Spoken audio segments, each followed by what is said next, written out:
Hey guys, it's been about 4 weeks now since the last part of the video where I unboxed the Marina 360 tank, and this is what I've done with it since. I've stocked the tank as well as cycled it and added some plants. So I cycled the tank using Dr. Tim's One and Only.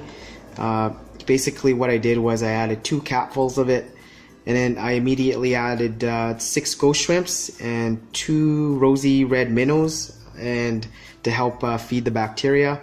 And every day I would add a capful of it until I ran out, and then I would also do 15 to 20% water changes. And every day I also tested the water, and I never saw any ammonia or nitrite spikes at all. And then but I did see nitrates, so that tells me that the bacteria is converting the ammonia to nitrates. So this stuff definitely does work. So I'm more confident in using it again in the future.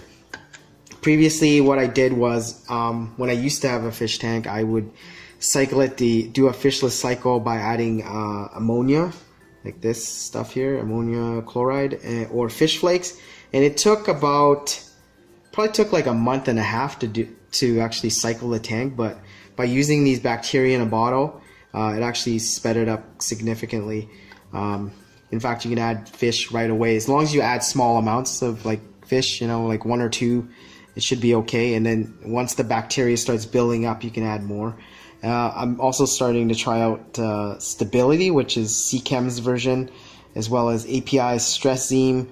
So I have a number of these now, and I think they all should work fine. These also get pretty good reviews on Amazon, and I think Tetra Safe Start is also another one you can try. It also gets pretty good reviews on Amazon. So any one of these bacteria in a bottle should work in helping you provide an environment that has beneficial bacteria to break down your fish's waste and stuff. So that's how I cycle the tank. Now in terms of planting it, I added a whole bunch of plants, but we'll start off with the driftwood. I added this driftwood here, and I think it looks really cool. It makes it look like like a tree, looks like a jungle environment kind of thing with the plants and all. So I have this big sword plant on the right here, and then I have some grass plants spread out throughout the tank. I also have some moss. I believe that's Christmas moss up on the tree, the driftwood here, and I have some Java moss over here, as well as anacris. Anacris is really cool. You can root it, you can put it in the substrate of the gravel, or you can just float it. I decided to just float it. And I also have water lettuce. This is the dwarf variety, which really looks cool because it makes it look like it's like vines in a jungle. So that's what I was going for. I wanted to make it look like a kind of a jungle environment in this Marina 360 tank. So I think I did that. It looks like a jungle.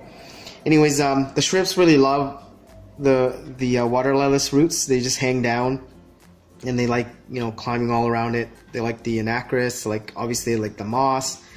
Yeah, they like all that. The snails really like the sword plant and the driftwood because there's algae on it and biofilm that gets built up that they like to eat.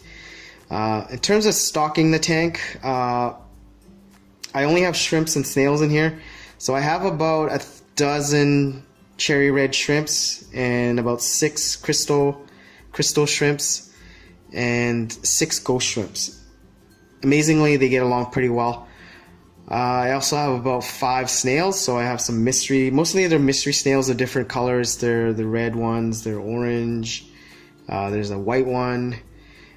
So there's bunch of snails in there as well, and that's all I have. In terms of oh, that's where the white one is, the white ivory mystery snail. The snails really help in terms of keeping your tank clean. They like to eat everything, so he's right now cleaning the wall of the tank for me, so that's a good thing. That's why you should have some snails.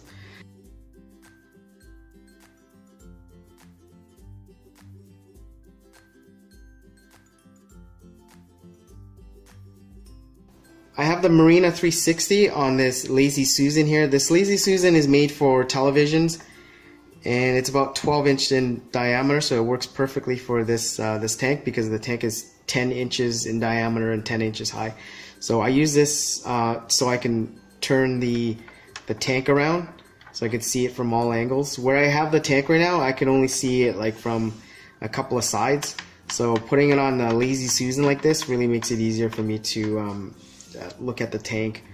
And when I have visitors, they can just spin it around and check out what's in it. So yeah, if you're looking for a way to like really display the tank, get a Lazy Susan, preferably one that is made for like televisions, because they hold a lot more load and they won't tip over or anything. Typically Lazy Susans for like the kitchens and stuff, they kind of lift off the counter a little bit too high and they have a chance to tip, whereas this one doesn't. This has a ball bearing runners, and it's pretty stable because it's made for television, so they should be able to hold a lot of weight. I also got this from Amazon. I think it was like $15-20, so it wasn't that expensive, but it definitely adds to the look of this Marina 360 tank.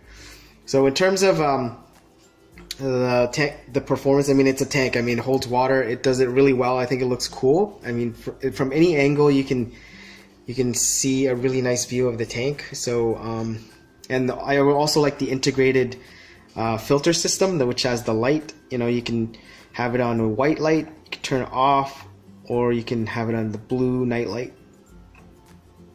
I usually have it on the white light, and when you do, it looks really cool. It looks like a glowing like orb, you know, when you have all the lights off, like the way I have it right now, and it just looks really interesting. And if you put a lot of plants into it, it really looks cool. So this tank definitely worked out in the area I have right here. It's right beside my kitchen. It's in my kitchen, and there's like a little corner area that doesn't have anything. I usually pile it up with junk, but so putting this tank here kind of cleans it up, makes it look a little bit better.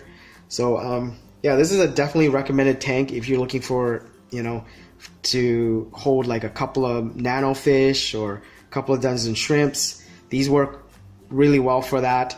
I wouldn't put goldfish in here, because goldfish, you need at least, I think, 10 gallons per goldfish, and this is really too small. You can probably fit maybe 2 nano fish, like a couple of tetras, but again, tetras like to be in schools, so it's going to be hard to find a fish that's small that likes to be in like one or two. But shrimps, perfect for it, because you've got like enough room for like a couple of dozen shrimps. Or you can maybe fit a betta in there. Bettas usually live in smaller tanks of 1 gallon size, so this will be pretty big for them. But that's all I would recommend in terms of putting, in terms of stocking it. Anything bigger, goldfish, I wouldn't recommend. It's just too small. I'm probably gonna upgrade this tank maybe in the future. Maybe something that's like 10 gallons or something like that. Or if this area fits it, maybe in 20 gallons. Obviously, you should get as big of a tank as you can, because more room for your fish to swim in. You can have more shrimps in there, so get as big as you can. But if you're looking for just like a small little one for your desk, or in your kitchen, a little corner in your kitchen, this is perfect. Make sure you stock it accordingly. So that's about it. I really like the tank. I would totally recommend it. And if you like the video, comment, like, subscribe, and I'll see you next time.